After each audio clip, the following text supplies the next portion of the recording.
Oui, ça y est, Alfred. On a rangé le studio parce que lors de ton passage la semaine dernière, il y avait des araignées partout. Je vous invite à revoir le replay. Aujourd'hui, on fait une émission sérieuse parce que j'ai aussi un invité très sérieux avec nous. Fabrice Matron, bonjour Fabrice. Salut Gilles, le côté sérieux, je suis pas sûr que ça va... T'aurais pu laisser les araignées, je crois.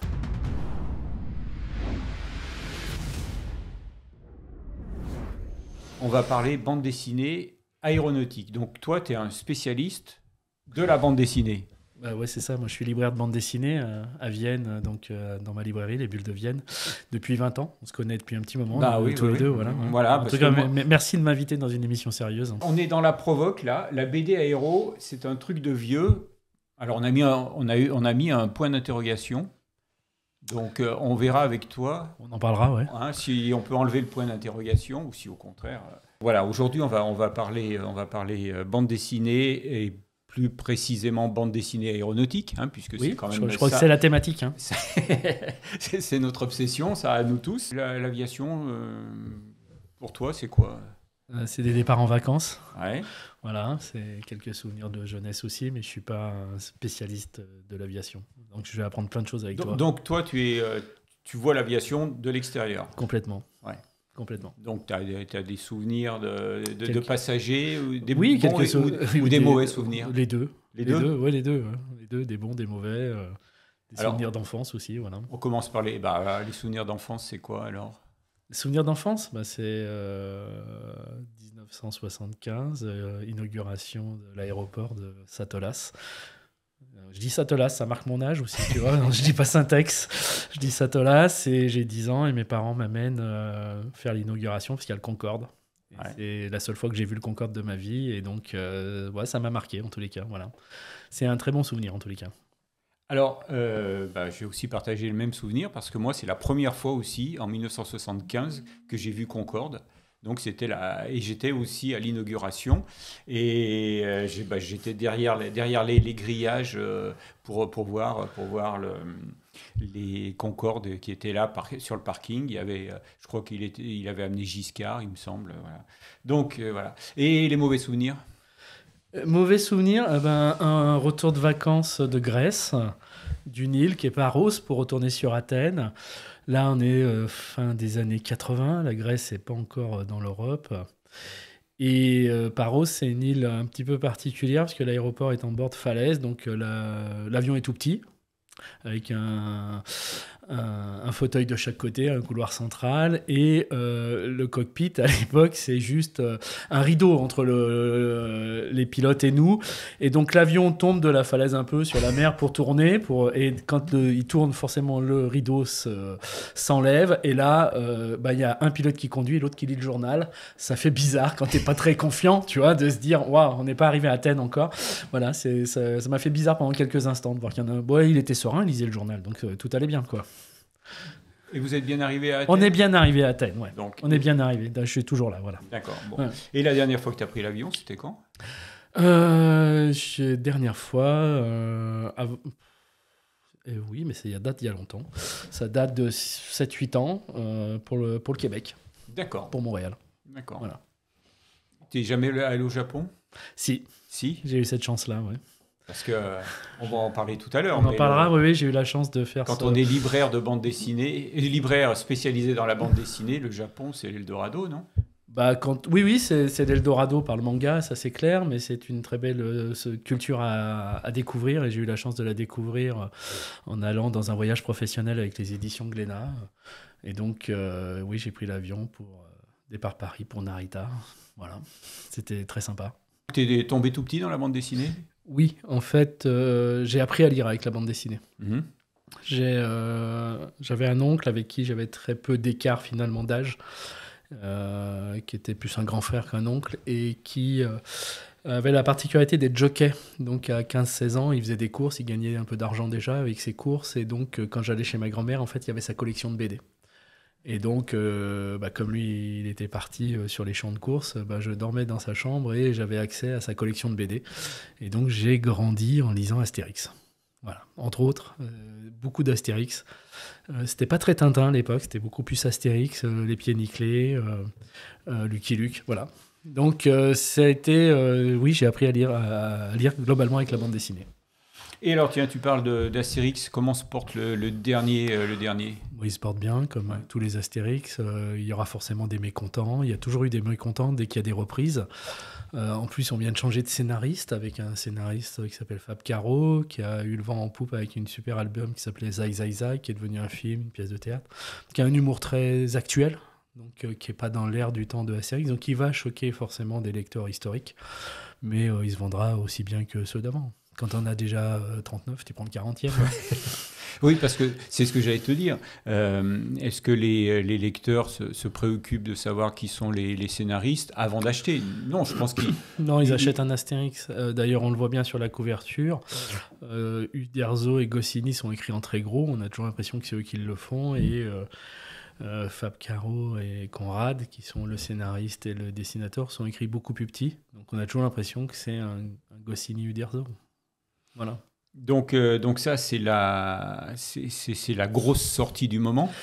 Oui, oui, c'est parce que c'est une bande dessinée qui sort du monde de la bande dessinée, en fait. Tu vas dans certaines familles, il n'y a pas de bande dessinée, mais il y a soit Astérix, soit Tintin. Globalement, c'est un petit peu ça. Donc, ça reste... Il y a quelques albums comme ça, quelques séries qui sortent du milieu des lecteurs de bande dessinée. Voilà. Et on aura une énorme nouveauté au mois de novembre, fin novembre, parce qu'il y a un nouveau Gaston qui démarre. Et donc, fin novembre, tu auras un Gaston. Donc, pour nous, c'est une énorme attente et on ne sait pas quoi attendre, justement, parce que moi, j'ai jamais vendu de Gaston, même de Franquin. Ah oui? Donc, non, j'ai jamais eu cette chance-là. Donc, comment va réagir le public à Gaston? Voilà. On s'attend à ce que ce soit un phénomène un petit peu inférieur à un Astérix, mais ça reste aussi des personnages iconiques de la bande dessinée. Alors, personnage iconique, il y a Black et Mortimer. Il y en a un aussi qui vient de sortir. Oui, tout à fait. Et là, c'est un gros pavé, même. Oui, mais en fait, c'est pas vraiment dans la série de Black et Mortimer, c'est plutôt dans les séries des Black et Mortimer vues par des grands auteurs. Le premier a été fait par Skuyten. Et là, c'est... Moi, j'ai pas été emballé. Alors, comme je suis un fan de Black et Mortimer, celui qui arrive, il est vraiment plus dans l'esprit d'un Black et Mortimer, parce que c'est Flock. Et puis voilà, il y a le style aussi, le style qui se rapproche. Alors là, il est très très vintage. Très vintage. Voilà, on va se régaler. Ouais. Et puis il y a l'aile volante à la fin, donc pour les fans d'aviation, il y a un petit clin d'œil pour eux. C'est sûr qu'il y a souvent des avions dans Black et Mortimer. Oui, bah ça a démarré avec ça. Hein. Voilà. C'est-à-dire, le secret de l'Espadon, ça tourne autour d'un avion. Alors, est-ce que alors justement, cette bande dessinée, on la met dans la catégorie des bandes dessinées d'aviation? Non, pour moi, ça reste dans la bande dessinée patrimoniale. Ça fait partie du patrimoine de la BD, comme quelques séries, comme un Astérix, comme un Tintin, comme un Lucky Luke. C'est impossible à classer. On est dans de la bande dessinée d'aventure et là, aujourd'hui, on peut parler de patrimoine de la bande dessinée, plutôt. Voilà.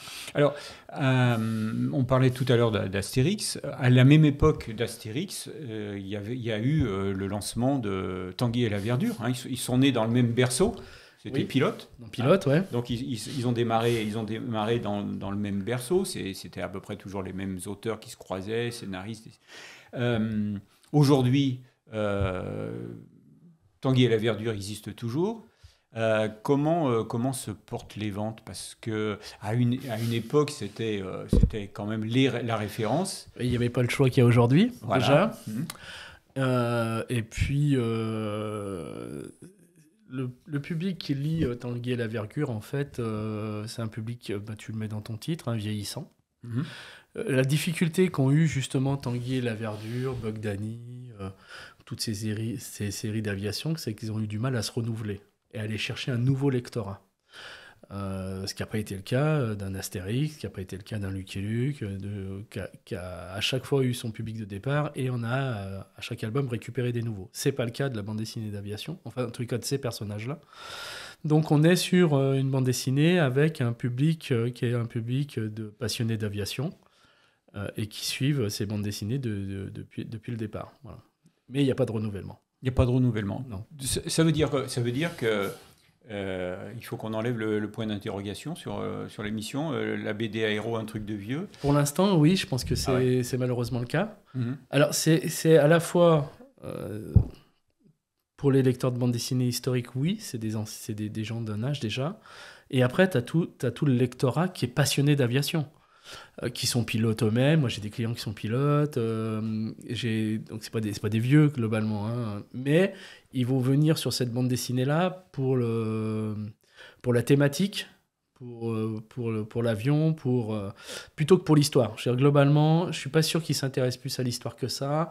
Ce qui les intéresse, c'est l'univers de l'aviation, c'est que les avions soient parfaits, que le cockpit soit parfait, que les uniformes soient parfaits, parce qu'eux-mêmes, c'est des spécialistes et ils veulent retrouver ça. Donc du coup, on n'a pas de renouvellement de lectorat, parce que le lectorat de départ d'un Tanguy et la Verdure, c'était des jeunes passionnés d'aventure qui auraient pu aller sur du Michel Vaillant si t'aimais l'automobile, et puis tu vas sur Tanguy et la Verdure ou Bogdani si t'aimes l'aviation.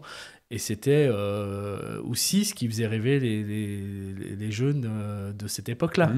C'est-à-dire qu'aujourd'hui, à l'époque, ils n'avaient pas accès à tous les réseaux sociaux, ils n'avaient pas accès à tout ça, et voler, c'était quand même quelque chose d'assez exceptionnel.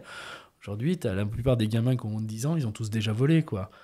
Nous, voler à notre âge, c'était un truc de l'élite, ça coûtait très cher pour partir en vacances. Donc du coup, il y avait un côté mythe de monter dans un avion. Et puis, tu avais ce que représentait le pilote. Quand tu arrives Tanguy et la Verdure, enfin voilà, on a vécu la Seconde Guerre mondiale, et c'est quand même, on doit un sacré chandelle de notre libération aux pilotes qui ont payé cher les bombardements, et à la fois, c'était des héros, quoi. Et donc, quand tu as 10-12 ans, tu t'incarnes, tu aimerais bien être un de ces héros. Et je pense qu'il y a plein de petits garçons qui, à l'époque, auraient tous rêvé d'être un pilote et de monter dans un cockpit, quoi. Alors, on dit, et c'est vrai, c'est vérifié, que Tanguy et la Verdure ont été de très très bons recruteurs pour l'armée de l'air dans les années 60-70. Il y a beaucoup de pilotes à cette époque-là qui sont devenus pilotes dans l'armée parce qu'ils lisaient Tanguy et la Verdure. Aujourd'hui, c'est plus ça. Je pense que à mon avis, c'est plus ça. Moi, j'ai très très peu de jeunes, on va dire, aux alentours de 15 ans, qui vont prendre une BD d'aviation. Je veux dire, globalement, ça existe quasiment pas. J'en ai un ou deux, parce que les parents, le père est lui-même passionné d'aviation, qu'il a transmis ça à son fils ou à sa fille.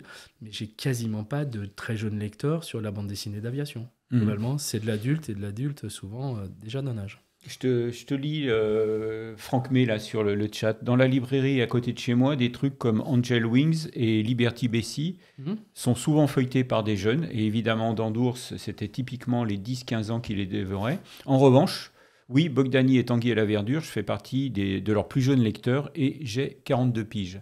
Tu confirmes ? Oui, c'est ça, ouais. C'est ça, mais même Liberty Bessie, même d'Andours, qui pour moi sont des super histoires, très très peu de jeunes lecteurs vont dessus, parce qu'ils sont sur d'autres centres d'intérêt. Parce que, moi, d'Andours, c'est quelque chose que j'adore, c'est une super BD, mais c'est une BD... l'aviation est presque secondaire, enfin voilà, c'est le fil conducteur, mais on est plutôt sur une histoire... Tu me rappelles d'Andours, ce que c'est ? D'Andours, c'est l'histoire de trois jeunes... Allemands qui, dans les années 30, sont passionnés d'aviation en Allemagne. Bon, l'Allemagne va basculer sur un régime totalitaire nazi. Et dans les trois, il y en a un jeune qui est juif, et donc il va falloir qu'il quitte cette Allemagne-là. On comprendra qu'avec ses parents, il va aller aux États-Unis, que lui, de son côté, il va continuer sa passion pour l'aviation, mais il sera du mauvais côté, et que finalement, ils vont se retrouver sur le champ de bataille quand ils seront des pilotes.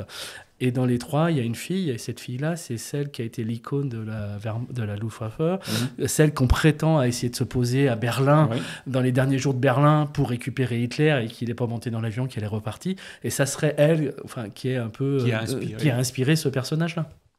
Donc voilà, c'est avant tout des histoires de vie, et des histoires... voilà. Il y a l'aviation, dans cette BD-là, c'est une petite histoire dans la grande histoire. C'est ça. L'aviation, c'est le décor. C'est pas la finalité de l'histoire. Contrairement à un Angel Wings, Contrairement à ce que fait Romain Hugo chez Cockpit, où là, on est vraiment pour le lectorat de BD d'aviation, globalement. Alors que dans d'Ours, et après, ils ont fait Black Squaw, où on va parler d'une jeune métisse noire indienne qui pilote pendant la Prohibition aux États-Unis. Donc, c'est autre chose. On va parler de la ségrégation, on va parler du clan, on va parler de la Prohibition, et il y a l'aviation aussi dedans. Donc ça, c'est une nouvelle tendance, éventuellement, de sortir purement de la BD d'aviation pour aller pour de la BD d'aventure. Et dans l'aventure, l'avion, il y a toute sa place. Mmh. Mais est-ce que justement, pour aller chercher des publics extérieurs, autres que le public de passionnés d'aviation, il faudrait peut-être des scénarios qui soient moins étouffants. Et quand je dis étouffant, ça veut dire que si tu n'as pas un avion ou un bout d'avion dans chaque case, ça passe pas. Ben, c'est une bonne question. Je n'ai pas tout à fait la réponse. Moi, je le vois, nous, dans la librairie. Globalement, un passionné d'aviation va faire toutes les séries d'aviation, globalement. Et il est monomaniaque. Et globalement, il ne fait quasiment rien d'autre à côté. Il n'achète pas d'autres... Très, très peu d'autres choses à côté. Celui qui est vraiment passionné, il va faire toutes les BD d'aviation. Hein. Il y a eu des BD comme Opération Kimono, ce genre de choses, qui, pour moi, ne sont pas de très grande qualité en termes de scénario, mais dans les passionnés d'aviation vont aller vers ce genre de série. Et à contrario, il y a des nouvelles séries qui sont des séries d'aventure où là, on a un public qui va pour l'aventure. Mais il peut prendre un western à côté, il peut prendre une histoire sur la Seconde Guerre mondiale, il peut prendre autre chose comme aventure. S'il y a de l'avion, c'est pour lui, ben voilà, il y a de l'avion, point à la ligne. Comme, il pourrait avoir une bataille de chars... Voilà. Ce qui compte, c'est pas l'avion. Voilà. C'est pas le moteur, en tous les cas. Alors, mais c'est vrai que les scénarios purement d'aviation, des fois, sont un peu trop techniques pour un lecteur lambda qui, lui, veut se poser et être plutôt dans l'aventure. 0K nous dit, est-ce que l'on peut dire que dans le passé, la BD crée la passion pour l'aviation et que maintenant... il faut être passionné par l'aviation pour s'intéresser à la BD. Je pense que c'est une très bonne définition. Je pense que c'est tout à fait ça. C'est-à-dire qu'on est vraiment... oui, c'est-à-dire que au début, ben oui, on s'inventait des histoires, on voulait être soi-même pilote, on rêvait d'aviation. C'est ce qui était le moteur pour se grandir et des fois pour avoir une carrière professionnelle. Alors qu'aujourd'hui, on a déjà cette carrière-là. Et on vient se conforter à lire des choses que l'on aime. C'est inversé, oui, c'est une bonne définition. Ouais. Ça correspond bien. Alors, Alfred dit 0K, c'est le constat, il répond aussi à 0K, c'est le constat sur les séries historiques de Tanguy et la Verdure, Bogdani. Alors, c'est vrai que moi, en tant que lecteur de Bogdani, on les a ici, Bogdani, voilà, donc Tanguy et la Verdure. Donc ça c'est les séries qui collent à l'actualité, avec des avions toujours plus modernes, beaucoup de technologie, trop à mon goût. Ouais, au bout d'un moment, je sature, j'en ai marre d'entendre parler de boutons, de trucs comme ça, j'y comprends rien du tout. Et ça m'assomme. En revanche, les séries qui nous renvoient dans le passé des auteurs, des héros, là, je me retrouve dans les BD que je lisais quand j'étais gamin. En fait, ça a été lancé, c'est un phénomène éditorial qui a été lancé avec le renouveau, par exemple, de Blake et Mortimer, où on s'est rendu compte qu'en faisant des BD à la façon de Garth P. Jacobs, à l'ancienne, vintage, et dans le dessin, et dans les histoires, on avait un public pour ça. Et donc, il a été lancé au départ avec les éditions Zéphyr, qui depuis ont été rachetées par Dupuis. Et donc, Zéphyr est devenu un label de chez Dupuis. On a eu du Tanguy et la Verdure classique et du Bogdani classique, où là, on revient à des histoires des années 50, des années 60, avec un dessin vintage. Et là, on est dans la pure aventure. Et on revient, et là, tu l'as dit, tu retrouves de la nostalgie d'enfance. Tu relis quelque chose avec de la nostalgie. Et donc, on est toujours sur un lectorat qui est passionné d'aviation et qui va se replonger dans sa nostalgie de « j'ai repris un bouquin comme quand j'avais 15 ans ». Alors là, une remarque, les séries classiques me saoulent d'une force. J'ai l'impression de relire du Sous-Charlier totalement hors de l'ère du temps. Il en faut pour tous les goûts. Mais ça marche, ces séries-là marchent beaucoup mieux que les séries Tanguy et la Verdure, Bug Danny, on va dire traditionnelles. Voilà. Parce qu'elles ont été chercher un autre public, en fait, un autre lectorat, qui est un lectorat qui peut faire la passerelle, par exemple, entre un Blake et Mortimer et justement un Bug Danny classique. Ah bon, ah oui, je pensais moi que c'était au contraire les. Non, t'arrives à trouver un petit peu. Ah oui. T'arrives à trouver des gens parce que du coup, ils ont l'impression qu'ils vont prendre une vieille BD en fait complètement, parce que même la mise en couleur, elle est vintage, voilà. Donc on est dans de la pure nostalgie là. Et là, toujours le même Franck May qui nous dit, et je parle même pas de Bug Danny Origine, avec un empilement de clichés familiaux et d'idées reçues sur 1940-42. Je suis pas loin de partager son avis. Moi, j'avoue que voir Bug Danny en culotte courte se faire prendre une baffe par son père, ça m'intéresse pas vraiment. Ouais. Bah oui, mais qu'est-ce que je te dise, s'ils l'ont fait, c'est que, et si ça a continué surtout, c'est que y a eu un lectorat en face, hein, tout simplement. Ou alors ils aiment les enfants martyrs, non? Ouais. Tu sais, après, il faut ramener aussi ça dans le contexte des années 40. Hein. On ne parlait pas à nos enfants et on ne traitait pas nos enfants comme on les traite aujourd'hui. Voilà. Donc, est-ce qu'on colle à l'histoire pure, c'est-à-dire comment on gérait nos gamins dans les années 40, ou est-ce qu'on doit dupliquer ce qu'on fait chez nous pour dire on n'a pas le droit de le faire dans les années 40? Voilà. On va pas parler de Tintin au Congo et tout ça, si tu veux, parce qu'il y a trop de polémiques là-dessus. Mais voilà, c'est à un moment donné, si on veut coller à l'histoire et si on veut ramener l'histoire dans ce qu'elle était à la période où on raconte cette histoire-là, dans les années 40, il faut avoir les codes de ces années-là aussi. Voilà. Mais c'est vrai que, est-ce que c'est un intérêt d'avoir Bug Danny enfant? Moi, j'en ai aucun. Je trouve que ça n'a aucun intérêt. Je pense que c'est, d'un point de vue éditorial, c'est un filon à creuser. Oui, mais tu sais que Coluche, il disait, il suffirait que les gens ne l'achètent pas pour pas que ça se vende. Donc, si les éditeurs le font, c'est parce que derrière, il y a des gens qui l'achètent à un moment donné et qu'il y a des plans marketing. Et voilà, donc il y a un vrai lectorat pour ça. Voilà, comme je te disais, de gens qui achètent toute la bande dessinée d'aviation. Et donc, ça suffit pour justifier tous ces titres, en fait. Alors, à une époque, quand c'était les premiers auteurs, les créateurs qui réalisaient les bandes dessinées, les ventes étaient à de très très haut niveau. Ça faisait partie des best-sellers, Tanguy et la Verdure. Alors, c'était pas au niveau d'Astérix, parce que moi je me souviens du temps d'Astérix à Carrefour Vénitieux, où c'était sur des palettes, c'était des palettes qui étaient en tête de gondole, et on achetait ça parce que voilà. Mais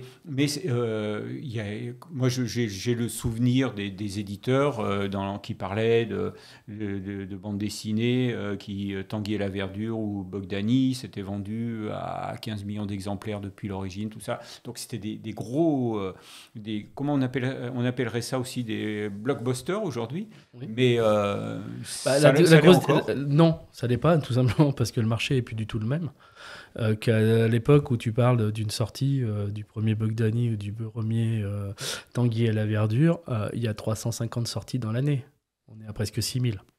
Donc voilà, c'est aussi ça. Je veux dire, le marché, il a explosé, l'offre a explosé. Et donc, quand tu as très peu d'offres, forcément, les titres qui sortent et t'es passionné, tu te jettes dessus et forcément, ça fait des ventes. Donc, c'est surtout lié à la production qui aujourd'hui est très importante. Regarde le nombre de productions que tu as. Toi, t'es passionné de bande dessinée d'aviation. T'as quand même un paquet de gens qui font de la bande dessinée d'aviation. Je pense qu'on en parlera peut-être un peu après, mais pour moi, c'est lié au renouveau de la collection Cockpit et de ce qu'a fait Pierre Paquet et des éditions Paquet, qui a redynamisé la bande dessinée d'aviation avec cette idée-là de Cockpit et avec un auteur, avec Romain Hugo, qui a lancé cette collection-là.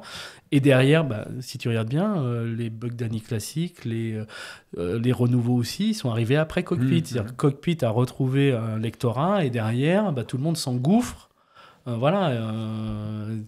une série comme Adler et Eagle, t'as plein de séries parallèles qui sont arrivées là, d'éditeurs. T'as des éditeurs qui se sont lancés dans la bande dessinée d'aviation sans vraiment la maîtriser non plus. Et donc, mais ça, c'était lié à un énorme renouveau qui a eu lieu il y a une petite quinzaine d'années maintenant. Moi, dans les années 90, j'organisais des festivals de bande dessinée aéronautique. Alors au début, c'était à l'intérieur de meetings aériens, on faisait venir un ou deux dessinateurs. Et on avait déjà du mal, au milieu des années 90, on avait énormément de mal à trouver ces auteurs, parce que les grandes séries étaient en panne. Bogdani et puis Tanguy et la Verdure avaient des problèmes d'ayant droit, donc tout était bloqué. À tel point, par exemple, que Francis Bergès avait créé la série Beagles en attendant que ça se règle chez Bogdani. Donc, on avait Beagles, pour moi, qui est un grand regret que ce soit arrêté, parce qu'il y avait tout ce que j'aime, et j'en reparlerai tout à l'heure de Beagles. S'il y avait de l'aventure, un beau scénario, et puis des beaux dessins. Voilà. Bon, je les relis souvent. Donc ça, c'était Beagles. Et puis, alors on avait Beagles, et puis on avait Dan Cooper. Et il y avait Félix Molinari avec ses tigres volants. Voilà. Donc, et Félix, qui était lui un dessinateur de cartoon, de petit format, et qui avait découvert le grand format vraiment presque en fin de carrière, du moins dans une deuxième carrière. Donc moi je tournais avec 3 ou 4 dessinateurs.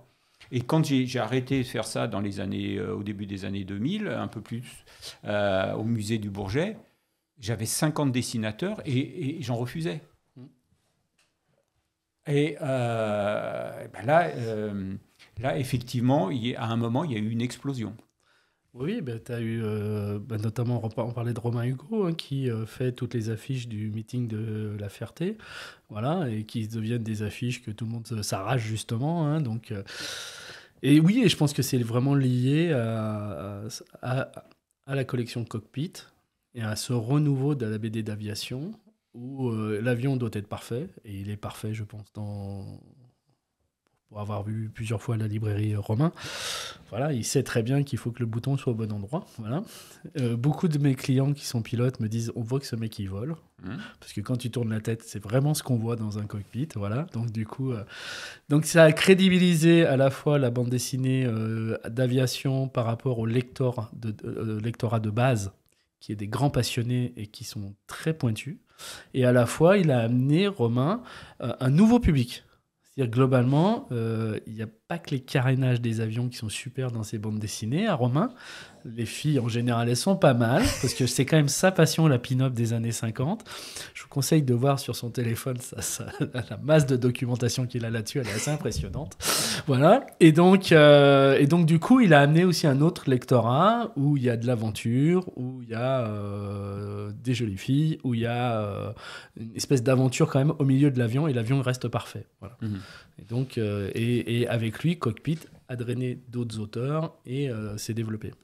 Alors, il y a, en même temps que Cockpit, du moins que Paquet, les éditions Paquet développaient Cockpit en même temps, il y avait Zéphyr qui est avec Alex Paringo, qui là aussi s'est vraiment développé.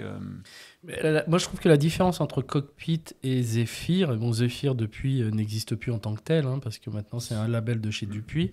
Mais Alex Paringo fait partie de l'aventure. Tout à fait, il est toujours dedans, bien sûr. C'est qu'il y avait une espèce d'uniformité de qualité dans les collections de chez Cockpit que j'ai pas toujours trouvé chez Zéphyr. Il y a eu des très bonnes séries et d'autres qui étaient nettement moins bien. Et donc du coup, c'était de façon, c'était pas linéaire en fait chez Zéphyr. Et puis après, ils ont lancé des collections comme en parallèle Eagle et Adler, voilà. Et puis il y avait aussi, parce que Zéphyr faisait du livre documentaire, et donc il y avait des dossiers complémentaires à la fin des BD documentaires qu'il allait chercher dans sa bibliothèque personnelle, je pense. Et ça marche. Ces albums hybrides où tu as tes 48 planches au début, et puis derrière, tu as un cahier de 16 pages avec des photos de rafales. Est-ce que ça plaît aux lecteurs ? Non, ceux qui suivent la série la suivent. Je ne suis pas sûr qu'ils la suivent pour ça, en tous les cas. Mais par contre, la différence entre un album de chez Zéphyr et un album de chez Cockpit de Romain Hugo, c'est 1 pour 5. Voilà. C'est-à-dire 1 pour 5. Que je vends un Zéphyr pour 5 ou 6 Cockpit, quoi, globalement. Donc il y a une vraie différence en fait de lectorat. Zéphyr, pur lecteur de bande dessinée d'aviation, Cockpit, un mixte, aventure et aviation. Et alors, tu as une idée du volume de vente, c'est-à-dire une série qui marche bien chez Cockpit, ça se vend à combien d'exemplaires? Je sais pas, je te dirais une bêtise, donc je préfère pas la dire. Non, ça je l'ai pas. J'ai pas ce genre de chiffres en fait. C'est souvent assez confidentiel aussi chez les autres. Après, on n'hésite pas à dire il va se vendre 2 millions d'Astérix parce que le chiffre est tellement monstrueux que voilà. Puis si c'est 1,8 million, ça passera quand même. Mais non, je te dirais une bêtise. Sans compter que, par exemple, chez Cockpit, quand tu fais un album de Romain Hugo, des fois, tu as comme nous, notre réseau Canal BD, on fait des tirages annexes avec des couvertures alternatives, avec des choses. Donc, du coup, c'est assez difficile que je puisse te donner un chiffre. Voilà. Une BD qui tourne normalement, elle doit se vendre à combien d'exemplaires? On va dire. Je parle pas simplement d'aéronautique. Non, mais globalement, tu commences à équilibrer quand tu as vendu à peu près 10 000 exemplaires. Tant que ça? Ouais. Donc tu vois, il n'y a pas beaucoup de. Il n'y en a pas beaucoup qui les atteignent. Oui. Donc il y a beaucoup de très gros blockbusters qui financent des choses beaucoup plus confidentielles, tu vois. Donc non, c'est la rentabilité. Oui, il faut. Un succès aujourd'hui, c'est 10 000. Alors qu'avant, un succès, on était à peu près de 50 000, quoi. Voilà. Et tu as plein de BD qui vont se vendre à 2-3 000 exemplaires. Parce que je me souviens quand les éditions Dupuis et Dargaud ont relancé, donc respectivement Tanguy et la Verdure d'un côté et Bogdani de l'autre, ils visaient, les chiffres qu'ils donnaient, c'était à peu près 50 000. Ouais, je ne sais pas si aujourd'hui... Je pense qu'on n'est pas sur ces chiffres-là. Je pense qu'on est un peu en dessous. Alors, il y a aussi le fait que l'offre a explosé. Là. Bah oui. C'est-à-dire, quand tu sors 3 BD d'aviation à l'année, oui, tu arrives à 50 000, mais quand tu en sors 25, je dis 25, on est un peu au-dessus de ça même. Oui, je pense qu'on est au-dessus. Je pense qu'on est un peu au-dessus de ça. Aujourd'hui, donc forcément, c'est le même lectorat, donc il faut se partager le gâteau. Et comme elles ne sont pas toutes de qualité non plus, t'en as qui ne fonctionnent pas et puis t'en as d'autres qui fonctionnent. Donc, alors, parlant de qualité, il y a effectivement des bandes dessinées qui sont d'une qualité moyenne et qui marchent bien. On ne va pas les citer. En revanche, il y en a qui sont pour moi qui étaient de très très bonne qualité, qui n'ont jamais marché. Et je pense à la série Lieutenant McFly de Jean Barbeau. Ouais. Alors, c'est pas parce que Jean Barbeau c'est un copain, mais c'est que il y avait un humour incroyable, il y avait des références. C'était de l'aviation bien mise en valeur, et ça marche pas. Et Zéphyr a fait des tentatives aussi de bande dessinée humoristique, et ça s'est vautré. Non, mais oui, je pense que l'aviation est quelque chose de trop sérieux pour le prendre avec de l'humour. Et c'est un peu ça qui doit certainement coincer. Aujourd'hui, oui, t'as pas de bande dessinée d'humour, quoi. Ça... Je trouve que ça va pas ensemble, en fait. Ça va pas ensemble parce qu'on se dit qu'un pilote, c'est quelqu'un de sérieux, que c'est quelqu'un qui est posé. Alors, est-ce que c'est lui-même qui se brime en disant non, j'ai pas le droit de rigoler, faire des blagues avec un avion? Je ne sais pas. Mais en tous les cas, oui, c'est sûr que toutes les bandes dessinées qui ont une thématique un peu humoristique autour de l'aviation, ça n'a jamais marché. Parce que Bambou, l'éditeur qui est spécialisé aussi dans les bandes dessinées humoristiques, a décliné tous les métiers.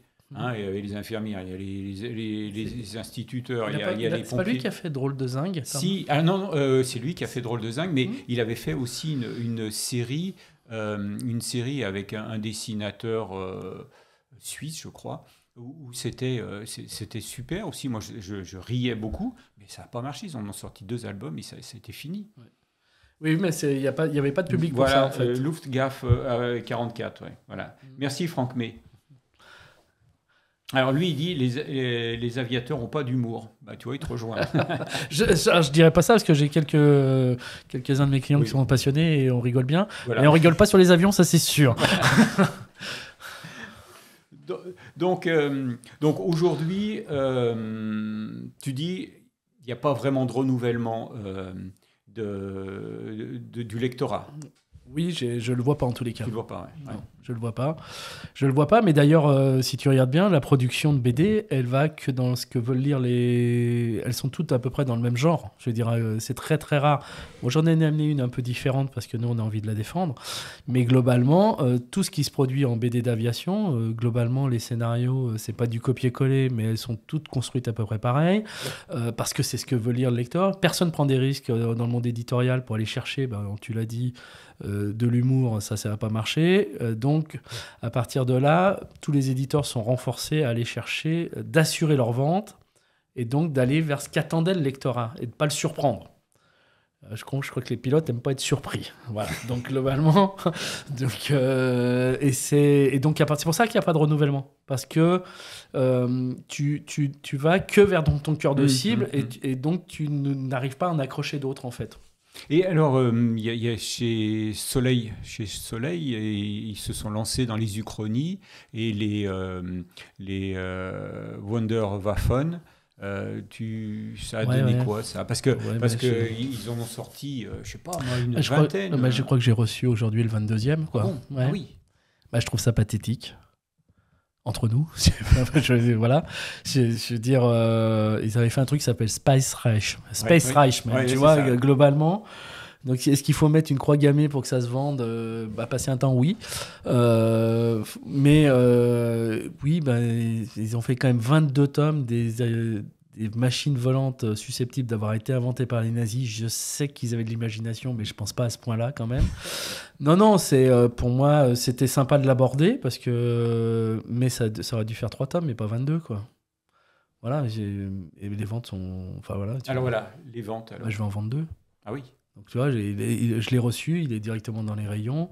Pour ceux qui suivent la série, voilà. Alors, nous, on n'a pas le goût universel. Hein. C'est pas parce que j'aime pas que c'est pas bon ou que c'est bien. Voilà. Donc, du coup, quelqu'un veut le suivre, il le trouvera dans ma librairie, mais c'est pas un album que je vais mettre en avant, ça, c'est sûr. Voilà. À vos 22e tome, ils n'ont pas besoin de moi. Mais ça, mais ça continue. Et là, c'est sûrement pas une BD qui doit se vendre à 10 000 exemplaires, celle-là. Ça veut dire que les auteurs ne doivent pas être très très bien payés, à mon avis. Certainement, je pense. Mais non, mais après, tu vois, typiquement, c'est le genre de BD, j'en vois pas vraiment d'intérêt. Et typiquement, c'est pas le genre de BD qui a été suivi par les pilotes et par les aviateurs. Peut-être au début, pour découvrir, peut-être au début, mais je pense que très très vite, les scénarios, ils sont un peu plats. Et donc, à partir de là, ils ont très très vite lâché, quoi. C'était intéressant d'aller vers une uchronie, de se dire, voilà, ils avaient pu inventer cette machine-là. C'était ils ont trouvé des plans dans des cartons, éventuellement, mais au bout de 22, ça fait beaucoup de cartons, quand même. Tu vois, toujours Franck May, Space Reich, c'était pas terrible, mais Wunderwaffen a son charme. Et c'est la seule série qui a réussi à mélanger fantastique et aviation. En revanche, je suis d'accord pour dire que passé 5 tomes, ça a largement perdu de son intérêt. Voilà. Merci Franck. Je suis d'accord avec lui. Parce que là aussi, ça a été une mode, les uchronies. Oui, c'est un éditeur qui a lancé ça. Hein, c'est Delcourt Soleil, c'est le même groupe. Il y a eu les Jours J, il y a eu des choses comme ça. Là, il y avait quand même des choses mais intéressantes. ils se sont plantés. Ils se sont plantés aussi. Alors déjà, il y a eu une chose qui est absolument très marketing sur ces séries-là, comme Jour J, c'est que tu as un énorme illustrateur qui fait toutes les couvertures, qui est Manchu, qui est pas un dessinateur, qui est un illustrateur, et les couves, elles sont à tomber par terre. Mais quand tu ouvres dedans, c'est pas le même dessin. Donc des fois, ça pique un peu les yeux et t'es un peu surpris. Mais c'est dans les scénarios où ils sont passés à côté. Dans le premier tome... C'est Duval qui... Oui, Pecco. Pecco, de mémoire, je crois. Dans le premier tome de Jour J, on est sur la conquête spatiale. On a une base sur la Lune, qui est une base internationale. Et qui est faite par les Russes. Et c'est là, c'est complètement le délire. C'est-à-dire qu'on devient... on plante du cannabis sur la Lune. Enfin, c'est n'importe quoi. Alors pourquoi ça pousse pas le cannabis sur la Lune? Sur la Lune, je sais pas. En tous les cas. Et donc, tu te dis, mais c'était une super bonne idée que ce soit les premiers, les Russes, qui aillent sur la Lune. Et l'Uchronie, ça aurait été quoi? C'est que Microsoft serait russe, que Apple serait russe, parce qu'on sait qu'avec la conquête de l'espace, on a développé ces sociétés américaines. Donc si tu fais une Uchronie, c'était ça, c'était pas d'aller planter du cannabis, voilà. Et donc, et le deuxième tome, on était sur Beria, patron du KGB, qui, en fait, les Russes, en 1945, ne s'arrêtent pas à Berlin et vont jusqu'à Paris, et on a un Paris coupé en deux comme Berlin. Un côté communiste et un côté capitaliste. Et donc l'intérêt, et Beria vient à Paris parce qu'il est, il est serial killer de prostituées. Et non, il fallait travailler sur le fait que les beaux quartiers étaient dans les quartiers communistes et de voir comment était un Paris communiste, quoi. Et donc, pour aller faire du sensationnel, ils sont passés à côté. Et il y a eu 47 ou 48 tomes, quoi. Donc, à un moment donné... et je trouve que ça a tout gâché d'entrée parce qu'on a été faire du sensationnel à 2 balles au lieu d'avoir une vraie uchronie. Une vraie uchronie, c'est je réécris l'histoire et qu'est-ce qui se passe si s'était passé ça, quoi. Alors que là, moi, je m'en fous que Seria soit serial killer, que Beria soit serial killer de prostituées à Paris, quoi. Je vois pas ce que ça apporte à l'histoire. Il y a du très bon et du très nul, dit Franck May. Voilà. Hors sujet, l'idée de Lune Rouge, jour J, a été beaucoup mieux gérée dans la série télé For All Mankind de Ronald D. Moore. La Lune Rouge, moi j'avais trouvé ça pas mal, je crois. C'était aussi dans la série Jour J, non? Oui, c'est ça, c'est le premier Jour J. Oui. D'accord, ok. Ouais. Donc voilà. Bon, donc toujours sur le plateau de Jump Seat, la 19 c'est clair et c'est moi qui apparaît en gros plan dans donc oui sur Jump Seat avec Fabrice. Alors Fabrice, libraire à Vienne, spécialisé bande dessinée, les bulles de Vienne. Alors c'est vrai que chaque fois que je vais chez lui pour lui poser une question, je repars au bout d'une heure parce que il sait pas faire court. Hein, il a toujours, on rebondit toujours. Et alors, ma question, c'est, tu dis que le public de la bande dessinée à héros ne se renouvelle pas, que c'est que des vieux, des passionnés d'aviation. Alors, et quand on va chez toi et quand on voit ta librairie qui est grande, accueillante, avec une quantité de bouquins énorme, alors qu'est-ce qu'ils viennent acheter les jeunes lecteurs? Les jeunes lecteurs, ils vont être essentiellement sur le manga. Le jeune lecteur. Hein, tu définis quel âge, le jeune lecteur? On va dire à partir de 8 ans. Ah oui. Après, on a tout un pan de jeunesse. On a énormément développé la BD jeunesse. Et là, c'est un vrai défaut de la BD d'aviation, c'est qu'aujourd'hui, tu n'as pas de série pour la jeunesse. Tu n'as pas de série qui vont faire rêver un gamin de 8-10 ans. On va parler de Rhapsodie du ciel, qui est une nouvelle série qui vient d'arriver chez Paquet, où on va être sur de l'adolescent. Mais il n'y a rien pour les tout jeunes. C'est-à-dire qu'aujourd'hui, comment tu fais quand tu as un gamin de 10 ans qui aime l'aviation? Tu lui donnes Bugdani? Tu lui donnes Angel Wings? Non, tu ne peux pas lui donner ça. Donc qu'est-ce qu'on donne? Et il y a pas, là, il n'y a rien. Il y a un vide sidéral. Donc comment tu veux renouveler du public si le jeune lecteur, il n'y a pas accès? C'est ça le problème. Donc, et c'est en ça où il y a un vrai souci de renouvellement, c'est parce qu'il n'y a rien pour le jeune lecteur. Et même les mangas que l'on a sont des mangas très historiques qui vont toucher des gens qui ont 20, 25 ans, 30 ans ou 40 ans et qui peuvent lire du manga qui a un support comme un autre pour eux. C'est pas le geek du manga de 12-15 ans. Le peu de mangas qu'on a d'aviation vont être lus par des passionnés d'aviation qui n'ont pas peur de lire un livre à l'envers et de prendre un manga. Voilà, tout simplement. Et moi, je pense que c'est là où il y a un vrai déficit de la BD d'aviation, c'est qu'aujourd'hui, il n'y a aucune aventure, il n'y a aucune histoire pour un jeune public. Paquet est allé chercher au Japon des mangas, mais il en a fait tout de suite des mangas haut de gamme. Oui. C'est-à-dire que c'était pas des grands formats, mais c'est des formats intermédiaires. Voilà, tu en as apporté, voilà. Donc là, ça entre autres, oui. Alors qui sont très intéressants, hein, mais c'est pas le manga traditionnel. Voilà, en fait, t'as Delcourt Soleil qui a fait des choses comme ça, hein, sur les pilotes aussi des kamikazes. Mm-hmm. Voilà. Oui, il l'a fait tout de suite là pour aller chercher justement ce public-là, qui est un public adulte, comme il a été cherché aussi de la bande dessinée américaine. Voilà. Donc ça, c'est typiquement le format de la bande dessinée américaine. avec Garcenis, qui est un énorme scénariste américain, hein, notamment on lui doit le Punisher, on lui doit des Batman, une série qui a cartonné qui s'appelle The Boys, c'est lui, The Preacher, des énormes séries. Donc du coup, voilà, il va chercher un autre lectorat avec le comics, mais ça, c'est pas rangé chez nous dans le rayon comics, c'est rangé dans le rayon aviation. Ah oui. Voilà. D'accord. Ouais. Donc du coup, on se renouvelle pas. Voilà. Et tu le conseilles à tes jeunes clients? Ils viennent pas du tout là-dessus. Ah oui. Non, pas du tout. Je vais me rapprocher du micro. Ouais, merci. Parce que je me jette des gommes comme ça. Là, je me rapproche. Voilà. L'envers mais il est tranquille, c'est l'envers du décor. Il est derrière. Oui, non, mais on sait que nous on subit ça tous les mardis. Voilà. Puis même des fois, on fait plusieurs émissions dans la semaine. Et tu te rends compte? C'est courageux. Hein. Ah ouais, moi, le soir, quand je rentre, je me plonge dans un Bogdanì et puis j'oublie tout. T'oublies tout, ouais. Non, le support manga est un support... et les histoires sont faites pour un public adulte. Et là, c'est parfait. Les Japonais, quand ils te font quelque chose, c'est parfait. C'est-à-dire, historiquement, c'est parfait. Les avions, les scènes de vol, enfin voilà. Donc, parce qu'ils sont déjà plusieurs à travailler dessus, contrairement à nous. Il n'y a pas qu'un auteur. Hein. Il y a un auteur, mais il a plein d'assistants. Donc, du coup, il y a vraiment de la recherche graphique, il y a de la recherche historique. Voilà. Eux, ils font pas des uchronies. Hein. C'est vraiment des histoires qui tiennent la route. Mais on va pas trouver de nouveaux lectorats. Voilà. Et on essaye des fois d'amener nos lecteurs de bande dessinée, d'aviation vers ce type d'ouvrage, mais ça leur est difficile quand même. Parce qu'il n'y a pas de couleur. Donc déjà ça. Mais c'est un peu l'appréhension de lire à l'envers, certainement. Le manga aussi, par rapport à ce lectorat un peu d'un âge déjà, une mauvaise image, ce qui est dommage, hein, parce que ce n'est pas vraiment le cas. Hein, c'est quand même une belle culture. Voilà. Mais on n'a pas eu de renouvellement par le manga de nouveaux lectorats, en tous les cas.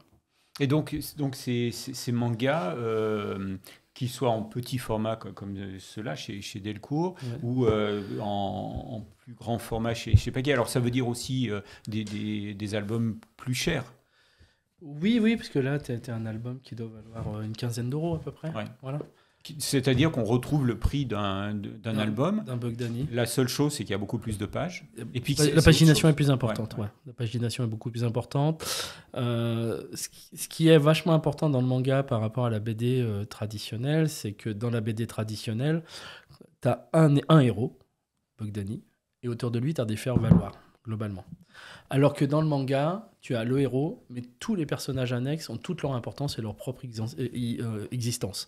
Donc, quand tu commences à lire du manga, que tu es un jeune lecteur, tu n'es pas forcément attiré par le héros. Tu peux avoir un personnage secondaire sur lequel tu vas plus t'y retrouver. Et donc, c'est pour ça que les mangas sont des séries un peu plus longues, parce que tu as plein d'intervenants dans l'histoire.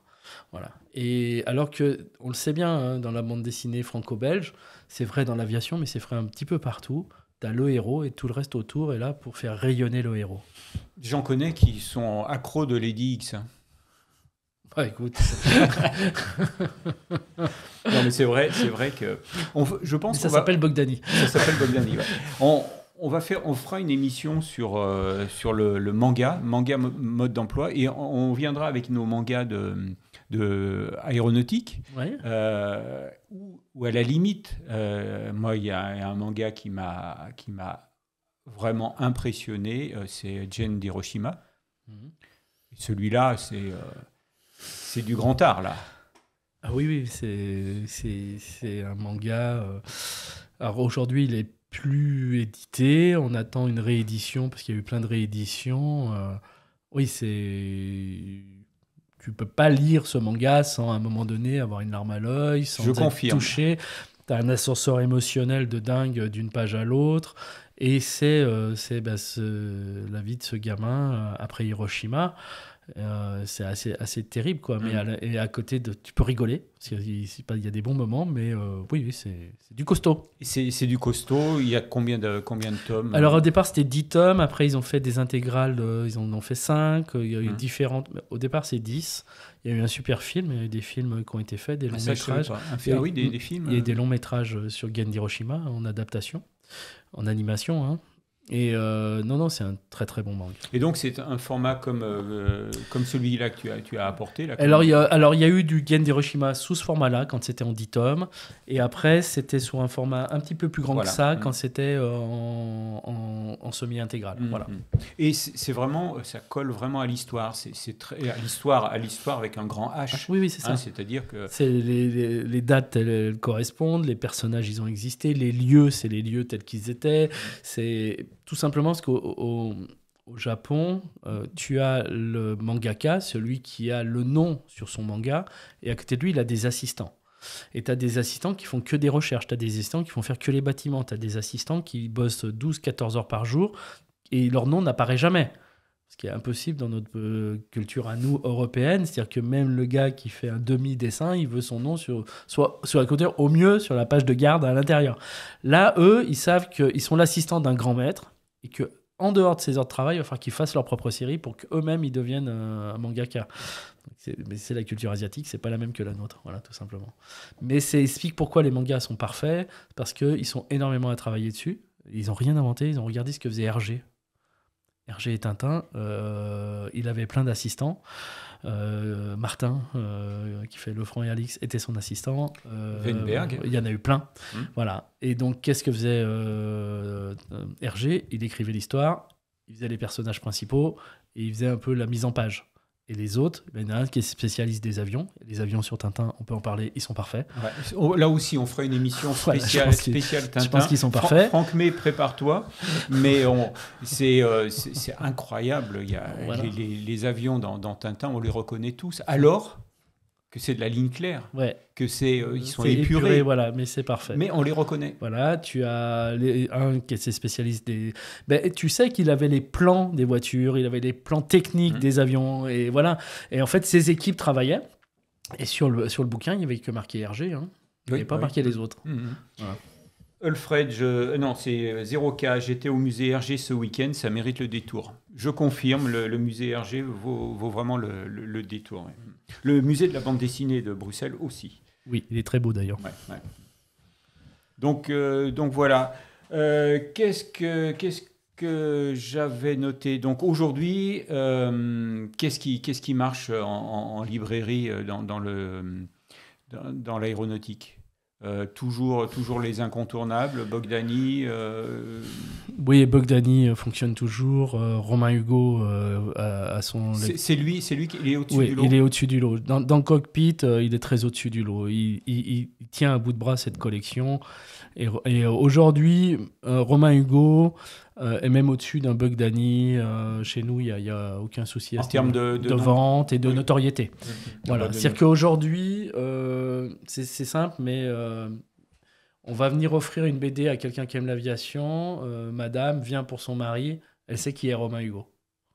Alors que Bogdani, elle ne va pas savoir qui l'a dessiné. Tu vois, et je pense qu'il a passé cette notoriété-là, Romain.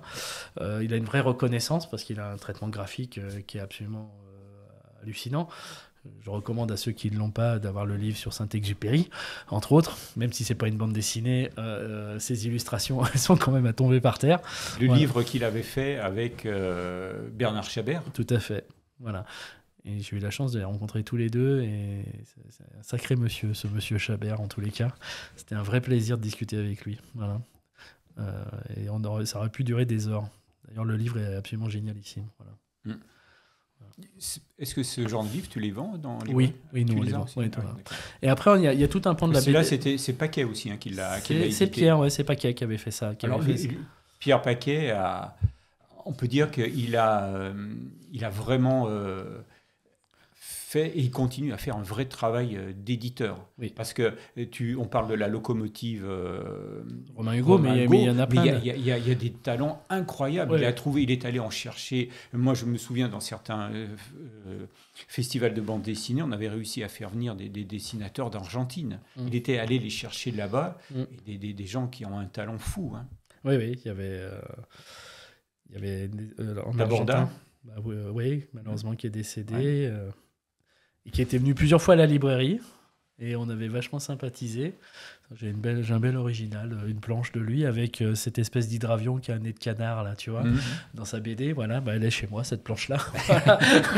Voilà, j'ai eu cette chance parce que Tabordas avait été une très très belle rencontre. Il était venu 2 fois à la librairie et il est décédé très très rapidement, malheureusement. Voilà. C'était quelqu'un de chouette, ouais. Oui, il y avait eu Taborda, il y a eu d'autres auteurs. Penninger aussi. Qui est décédé il n'y a pas très longtemps. Pas très longtemps, mais lui aussi, Michel. Quel talent. Puis alors, un auteur d'une gentillesse incroyable, mais alors quel talent, lui. Oui, et puis là, il se renouvelle maintenant. Là, tu vois, j'ai amené ça. Alors là, c'est plus du Taborda ni du Penninger. Là, non, c'est Shendi. Shendi. Ah, je te montre. Voilà. Shendi Xu. Alors, c'est pas... Donc, il ne vient pas d'Argentine. Non, elle vient de Chine. Et donc, Shendi, alors en plus de ça, tu vois, ce qu'a fait Paquet, c'est qu'il ne l'a pas mis dans la collection Cockpit. Alors que la thématique, c'est l'aviation quand même. Peut-être pour essayer de trouver justement un nouveau lectorat et un lectorat un peu plus ado. Nous, on l'a mis dans notre rayon ado et young adulte. Et peut-être pour ne pas décevoir non plus les je pense les historiques de Cockpit, d'avoir cette histoire-là. Ouais. Parce qu'elle a un dessin un petit peu différent, forcément. On va le voir un peu. Et c'est quoi ? C'est quel genre d'histoire alors, la particularité, c'est que Pierre l'a fait venir de Chine. Elle vit à Genève aujourd'hui. Et en fait, il lui a signé un contrat pour dessiner cette histoire-là. Donc, elle est pendant, je pense qu'elle va être 2-3 ans à Genève, parce que c'est une histoire prévue en 4 tomes. Et on est sur une jeune fille qui est passionnée d'aviation. Mais son père aimerait mieux qu'elle soit médecin. Donc, elle a quand même eu le droit d'apprendre à piloter. Elle est pilote. Voilà, elle a eu son brevet de pilote. On est dans les années 30 à peu près. Et elle va dire à son père globalement qu'elle ne veut pas être médecin, quoi. Elle veut être plutôt pilote. Et dans le village natal de son père, il y a le plus grand meeting aérien de Suisse. Ça se passe plutôt là-bas. Et elle dit, elle va aller dans le village natal. En plus, son oncle est resté au village natal. On comprend bien qu'il y a de l'animosité entre les 2 frères, que l'oncle, c'est un vieux bourru, qu'à première vue, ça a été un des grands mécaniciens aussi de l'aéronautique, qu'il a des copains pilotes et tout. Et elle arrive à l'improviste chez lui, donc c'est un vrai ours. Il la vire d'abord avant de l'accepter. Et elle fait tout pour qu'il lui transmette son savoir de la mécanique aéronautique. Et on comprend bien qu'elle veut participer à ce concours et un jour peut-être le gagner et être une femme qui va le gagner. Voilà. Donc c'est une histoire de vie. L'aviation c'est les balbutiements de l'aviation, les premiers meetings aériens, ce genre de choses, tu vois. Et donc ça c'est hyper intéressant parce qu'en plus c'est le regard d'une jeune femme, d'une chinoise quoi, qui vient apprendre notre culture et s'imprégner de la culture suisse en fait. Et ça sera en 4 tomes. Et donc l'aviation y est un peu présente, mais il n'y a pas que ça. Voilà. Et ça, c'est une histoire qui est assez sympa. C'est un album récent, celui-là ? Il est sorti il y a 2 mois à peu près. Ah oui, d'accord, ok. Voilà. Donc ça fait partie des albums qu'on pourrait conseiller pour Noël. C'est un partie d'un album qu'on peut conseiller pour Noël. C'est un album qui peut être lu par de l'adolescent, même du 10 ans, ça pose aucun problème. Et donc, c'est peut-être un moyen d'aborder un nouveau lectorat. Et en fait, cette jeune femme, parce que c'est une jeune femme, sa passion pour l'aviation va tout emporter, même de désobéir à son père. Voilà, donc il y a aussi des histoires de vie et c'est ça c'est peut-être une entrée pour aller vers l'aviation. Voilà. C'est vraiment un album qu'on a adoré, nous. Tu as d'autres conseils comme ça de libraires ? Alors, je ne suis pas un grand fan absolu de bande dessinée d'aviation en tant que tel. Par contre, il y a des histoires comme celle-ci qui m'ont marqué. Tsukegi Ghost. Encore chez Cockpit. Encore chez Cockpit avec Olivier Daugé, parce qu'Olivier Daugé, en plus, a changé son traitement graphique pour faire un truc très années 50. Voilà, je dirais qu'il y a certaines cases qui pourraient faire des magnifiques illustrations. Voilà. Et alors là, on vient sur un autre sujet là, c'est-à-dire le traitement graphique aussi. Et cet album-là n'a pas très bien marché, voilà, parce qu'il n'est pas dans les critères des bandes dessinées d'aviation. Et c'est dommage, parce qu'il parle quand même d'un phénomène hyper important, qui était cette compagnie d'aviation, cette brigade des queues rouges, qui accompagnait au-dessus de l'Italie et de l'Allemagne les bombardiers, et que tous les pilotes de bombardiers disent « nous, on veut les queues rouges pour nous protéger », et qui ne savaient pas que c'était des pilotes noirs, parce qu'il ne fallait pas que ça se sache. Et donc c'est cette histoire-là sur sur ce pilote noir qui revient à la vie civile. Il y a toute la ségrégation aux États-Unis, certes, mais il y a aussi ce qu'il a été marqué pendant la Seconde Guerre mondiale. Et on rend hommage aussi à ces queues rouges. Et donc, voilà. Et ça m'intéressait. Mais le traitement graphique n'est pas dans les canons de la bande dessinée d'aviation. Et à partir de là, il faut qu'on aille chercher, nous, un autre lectorat. Et on va chercher un lectorat passionné d'histoire. Voilà. Et c'est un peu plus difficile. Voilà. Mais c'est une histoire superbe en 2 tomes et que nous, on conseille. Et on fera tout pour faire venir Olivier Daugé parce qu'il est en train de finir un album sur la Patrouille de France, parce que c'est l'anniversaire de la Patrouille de France. C'est 70 ans, non, voilà, c'est ça, c'était une année, donc il faut qu'il se dépêche. Parce que il doit le finir là. Il faut qu'il le finisse là. Voilà. Et on espère pouvoir le faire venir pour les 2 albums. D'accord. Mais... Tu nous préviens quand il vient ? Oui, avec grand plaisir. Voilà. Si on arrive à monter le projet, avec grand plaisir. Cette bande dessinée, nous l'avons présentée sur Aérobuzz aussi, puisque Aérobuzz, c'est le vaisseau amiral de toute d'Aérobuzz, Jumpseat et autres. Donc nous, on l'a présenté, et c'est vrai que j'avais beaucoup apprécié, mais tout de suite, je me suis rendu compte que ce traitement graphique allait être... répulsif pour les amateurs de Bogdani. On voit la différence, si on les met l'un à côté de l'autre. C'est voilà. Je suis où Non, voilà. Je suis là, j'ai renversé l'eau. Il est mouillé. Donc on remercie Stardust. Merci bien. On s'était vu au Bourget. Et je suis donc Gilles Roy, l'animateur du jour, puisqu'on se succède. On est plusieurs animateurs sur la... On est donc plusieurs animateurs sur Jumpseat. Et aujourd'hui, donc, on fait une spéciale bande dessinée aéronautique. Donc Fabrice, c'est un libraire, un des plus grands libraires français. Non. Si, ils ne sont pas modestes. On a la chance de l'avoir pas loin de chez nous, donc c'est pour ça que on l'a fait venir. Il nous a dit qu'il n'aimait pas spécialement la bande dessinée aéronautique, mais on se rend compte quand même qu'il la connaît bien et qu'il sait bien en parler. Merci. Et donc ça nous fait plaisir que tu sois venu nous voir, Visnet, Stardust. Et puis...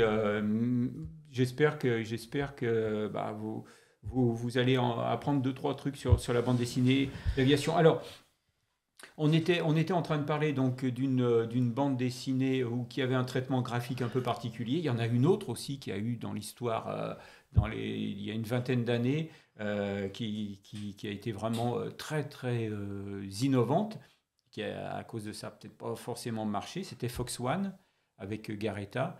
Là aussi, c'était des traits rafales, très, très high-tech, et c'est vrai que le traitement graphique était à des années-lumière de Tanguy et la Verdure, Bogdani. Bah oui, donc ça répond aussi un peu à ta question de départ. Est-ce que la bande dessinée est faite pour les vieux, quoi, globalement? Mais... dans tous les cas, ce qu'il y a de sûr, c'est que les fans de bande dessinée d'aviation n'aiment pas être choqués par le dessin.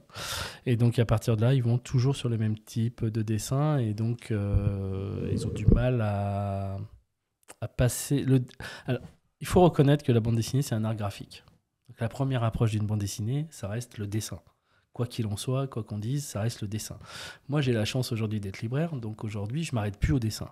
C'est-à-dire qu'aujourd'hui, je pense qu'il n'y a pas de bonne bande dessinée s'il n'y a pas une bonne histoire.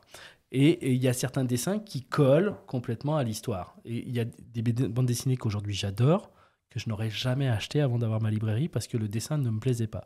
Mais je reconnais qu'aujourd'hui, ce dessin colle complètement à l'histoire. Voilà. Et donc, le dessin est certes très important, mais il n'y a rien de tel qu'une très bonne histoire. Et le dessin doit être au service de l'histoire, et pas l'inverse. Si le dessin prend le pas, tu fais un livre d'illustration. Tu fais pas une bande dessinée. Fox One, c'est un thriller aéronautique. Il se présentait comme ça. Ouais, c'est ça. Et donc, ça n'avait pas marché du tout. Et alors, donc, tu vas dans le sens de les bandes dessinées de Romain Hugo. Elles saisissent parce qu'au niveau illustration, il nous en fout plein la vue là. Ces avions... moi, je suis épaté quand je vois Romain qui vient à la librairie et que tu as quelqu'un qui lui demande un Messerschmitt, il le fait. Il y a quelqu'un qui veut un Corsair, il lui fait. Il y a quelqu'un il lui fait. Et donc, ça veut dire qu'il a tout dans la tête. Alors que j'ai connu certains dessinateurs où il fallait qu'ils aillent chercher dans la page parce qu'ils l'avaient fait qu'une fois et que voilà. J'ai reçu très récemment à la librairie 2 auteurs qui ont fait une bande dessinée qui s'appelle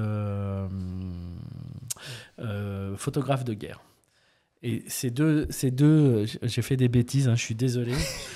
On est dans l'aéronaval là et il y a eu une remontée de mer, je ne sais pas. Ça fait 25 ans qu'on fait Jump Seat et c'est la première fois qu'on a les pieds dans l'eau. Qu'on a les pieds dans l'eau. Voilà, fallait pas m'inviter ou pas me servir de verre. Et donc je disais que eux, ils ont eu la chance, ils font des bandes dessinées en immersion et ils sont allés sur le Charles de Gaulle. Et donc, le dessinateur a dû dessiner le Charles de Gaulle. Et le Charles de Gaulle, il y a quand même pas mal d'avions. Voilà. Hein. Et il m'a dit, il n'est pas prêt pour ça. Il m'a dit, c'était la croix et la bannière. Parce que dessiner les rafales qui vont apponter, les machins, il m'a dit, j'ai galéré comme c'est pas permis. Et quand tu l'as en dédicace et qu'on lui demande un rafale, enfin, il fait un point. Il fait l'avant du bateau, il fait un point pour que... Voilà, parce qu'il dit, je savais pas dessiner des avions, quoi. Donc, dessiner des avions, c'est particulier. Dans les angles, dans plein de choses. C'est assez compliqué à faire. Et donc, certains dessinateurs le font très bien, mais je trouve qu'il y en a beaucoup qui ont une espèce de table lumineuse et qui le font à la photo. Et quand il faut le refaire, ils ne savent pas le faire. Ce qui n'est pas le cas de Romain Hugo, entre autres, ce qui n'est pas le cas de certains dessinateurs qui ont une grande maîtrise, et ça se voit tout de suite. Donc, le dessin est certes important. Mais tu parles des rencontres avec les lecteurs au moment des séances de dédicaces. Est-ce que les auteurs de bande dessinée se prêtent facilement à ce jeu des dédicaces? Est-ce qu'ils en ont pas un peu marre? Alors moi-même j'en ai marre. Donc à la librairie, au Bulle de Vienne, il y aura très rarement, vous aurez une dédicace pour une dédicace. Moi ça ne m'intéresse pas. D'avoir 10 personnes qui font la queue les unes derrière les autres pour 5 minutes avec un auteur. La dédicace doit être la finalité de la rencontre, pour moi. C'est la petite cerise sur le gâteau. Donc c'est pour ça qu'on organise systématiquement des rencontres. C'est-à-dire qu'on fait venir l'auteur soit en soirée, soit en matinée le samedi matin, dans un lieu qu'on adore, qui s'appelle Broqueté à Vienne, qui est un magasin de brocante qui fait salon de thé qu'on privatise en partie. Et en fait, on prend un café, un petit déjeuner avec les gens, on discute avec eux et on discute pendant 1h30, 2 heures avec l'auteur. Il n'y a pas d'achat de livre et il n'y a pas de dédicace à ce moment-là. La dédicace se fait après. Ce qui fait que moi, j'ai la discussion avec l'auteur pendant 1h30, je balaye un petit peu tout. Parce que quand vous êtes en dédicace, 9 fois sur 10, on pose exactement les mêmes questions à l'auteur. 9 fois 10, il répond les mêmes choses. Enfin, voilà. En faisant comme ça, déjà, on balaye vraiment l'œuvre de l'auteur, on va dans de l'intime des fois, on va dans des petites choses en plus, ce qui fait que l'après-midi, quand tu reviens, ta rencontre, tu la repersonnalises. C'est-à-dire que tu vas aller chercher quelque chose d'autre. Tiens, vous avez dit ça ce matin, ça m'intéresse. Qu'est-ce que vous pensez de ça? On a quelque chose d'autre, c'est beaucoup plus riche, et c'est plus riche des deux côtés de la table. C'est comme dans une réunion, dans une négociation commerciale, il faut que des deux côtés de la table, quelqu'un y ait à y gagner. Et c'est ce que je veux dans mes dédicaces. C'est-à-dire la rencontre doit être plus importante que la dédicace. J'aurais dû te rencontrer plus tôt parce qu'il m'est arrivé d'organiser des tables rondes comme ça à l'occasion de festivals de bande dessinée, notamment au Musée de l'Air et de l'Espace au Bourget. On avait fait une exposition avec Mézières. Les taxis du 5e élément. J'ai eu la chance de l'avoir à la librairie, oui. Et donc on avait négocié une petite séance de dédicace, parce que c'est pas trop sa tasse de thé. Donc une séance de dédicace avec Mézières, et il était venu avec Christin. Christin et Mézières, pour moi, c'était les vaisseaux de pierre, les choses comme ça, tu vois, les histoires d'argot des années 80, ouais, 70-80.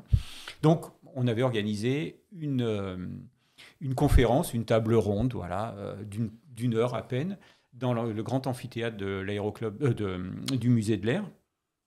Je me suis retrouvé quasiment tout seul avec eux. Parce que tous les gens étaient en train de faire la queue devant la table pour les dédicaces. Il y avait peut-être 50 personnes qui faisaient la queue et il n'y avait personne dans la salle. Et j'ai trouvé que c'était d'une tristesse. À la fois c'est triste, à la fois je trouve que c'est très irrespectueux. Tu peux pas dire je vais faire la queue pour une dédicace et pas prendre du temps d'écouter et de discuter avec un auteur. Et nous, ce qu'on veut, c'est dans cet échange-là, c'est-à-dire faire partager une passion d'un auteur. Romain est venu il n'y a pas très longtemps à la librairie. Ça s'est décidé en 48 heures. Et donc, le soir, j'avais des autrices qui étaient là et on faisait une soirée avec des autrices et il a participé. C'est-à-dire qu'il devait pas rester, puis ils sont restés et puis il a participé. Voilà. Et donc, je trouve que c'est beaucoup plus intéressant. C'est parce qu'ils ont des choses à dire, les auteurs. Et moi, ce que je trouve très intéressant, c'est qu'on fait, et tu as bien fait de faire venir Christin, c'est-à-dire qu'on fait venir toujours que les dessinateurs. Alors que une bande dessinée, il y a aussi quelqu'un qui l'a écrit et qui a plein de choses à dire dessus.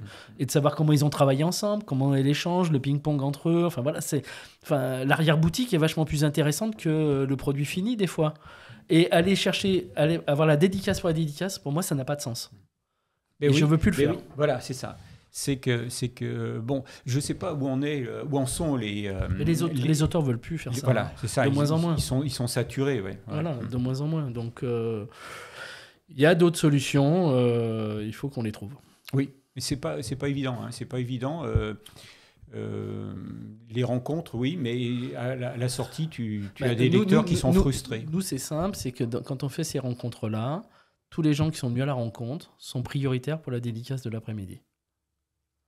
À partir de là, tu n'as peu de chasseurs de dédicaces parce qu'ils ne veulent pas perdre une journée complète. Alors, chasseurs de dédicaces, ça aussi, c'est un truc extraordinaire. Ah ouais, sur des grands festivals où nous, on arrivait à avoir quand même une cinquantaine de tables avec 50 auteurs spécialisés bande dessinée, eh bien, ils posaient leur sac dans les fils. C'est le sac qui fait la queue pour eux. C'est le sac qui fait la voilà. Côté, ouais. Et puis, pendant ce temps-là, nous, on essayait d'attirer un public nouveau. Et en leur disant, et les gens qui arrivent et qui connaissent pas la bande dessinée, ils n'y ont pas accès. D'abord, ils osaient pas aller faire demander une dédicace, mais quand je leur disais, allez-y, parce que oui, vous allez repartir, vous offrez un album avec une dédicace, et c'est quand même mieux. Il fallait attendre 2 heures que tous les sacs soient passés, tu vois. Donc voilà. C'est un peu dommage, ouais. C'est un peu dommage. C'est un peu dommage parce que ça évite à plein de gens de découvrir. C'est pour ça que nous, on fait très attention sur nos dédicaces parce qu'on a des gens qui nous suivent toute l'année, qui font vivre une librairie, c'est une entreprise, qui font vivre notre entreprise toute l'année. Et quand tu reçois un auteur majeur, ils n'y ont pas accès. Parce que tu as 15-20 chasseurs de dédicaces qui viennent, qui achètent. Alors certes, ils vont peut-être prendre l'album chez toi, mais les gens qui te font vivre toute l'année, ils aimeraient bien avoir ce moment de partage et ils ne l'ont pas. Et donc, c'est pour ça qu'on a trouvé d'autres solutions et qu'on ne veut pas faire de la dédicace pour de la dédicace, tout simplement. Alors, 0K dit tout pour poster une photo de la dédicace sur Instagram et l'oublier aussi vite. Alors, quand j'ai commencé à organiser des salons de bande dessinée, Instagram n'existait pas et il y avait un commerce des dédicaces. On revendait les albums dédicacés.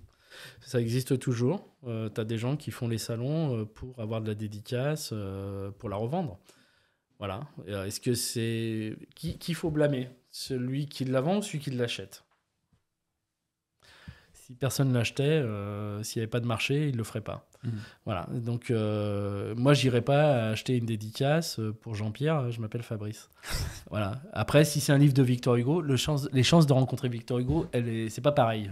Peut-être je prendrais son roman dédicacé, ça me ferait bien plaisir d'avoir sa griffe. Ouais. Mais je ne vois pas cet intérêt-là. Voilà. Pour moi, c'est un vrai souci. Et ça empêche justement les auteurs de devenir accessibles à des gens pour les découvrir. Et donc, c'est un vrai souci de renouvellement, voilà, parce que c'est toujours les mêmes, c'est toujours la même frange de personnes.